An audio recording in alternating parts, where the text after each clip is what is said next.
The story of William Tell. The people of Switzerland were not always free and happy as they are today. Many years ago, a proud tyrant named Baron Gessler ruled over them and made their life a bitter one indeed. William Tell, a crossbowman from Lucerne, stood up and freed the people of Switzerland from their oppressor. Hence, the townspeople hailed him as a hero and mounted a statue of him in the town. This is the story of William Tell. Once upon a time in Switzerland, there lived a man named William Tell. He lived near Lake Lucerne in the town of Berglin. He was reputed to be the best crossbowman and the best handler of a boat in the region.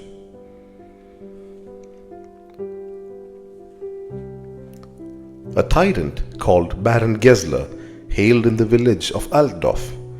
He had set up a tall pole in the public square, putting his own cap on the top of it, and then he gave orders that everyone who came into town should bow down before it.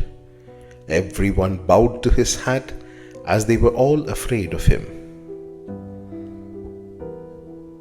One day, William Tell came riding into the village of Aloud with his young son Karl by his side. They walked past the Baron's hat without bowing. Just then, Gessler arrived and got very angry and said, "What's this? Bow down to my hat." But William stood up straight and said, "Never," while he laughed at the swinging cap. He would never bow down to Gessler himself. Gessler got furious as he feared that other men, seeing this defiance, would also grow the courage to disobey, and soon the whole country would rebel against him.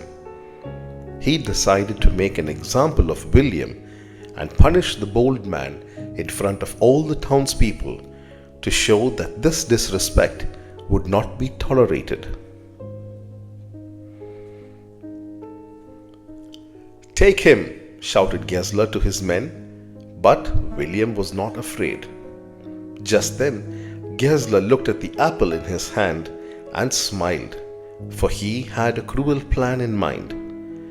Knowing of William to be a great hunter in all the land, he wanted to test William's skill as an archer and to prove his own greatness and bring him to grief.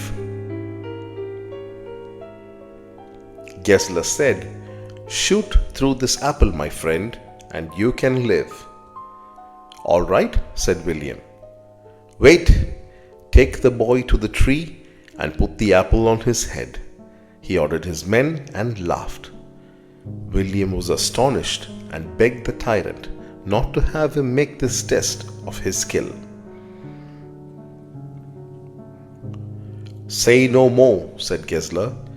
"You must hit the apple with your one arrow, and if you fail, my soldiers shall kill the boy before your very eyes." As William was pondering how to shoot at his son, he heard his son's voice saying, "Go ahead, Papa. I believe in you and I trust you fully."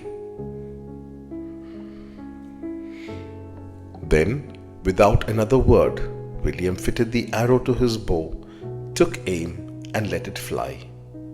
The boy stood firm and still as the arrow whistled through the air. It struck the apple dead in the center and carried it away.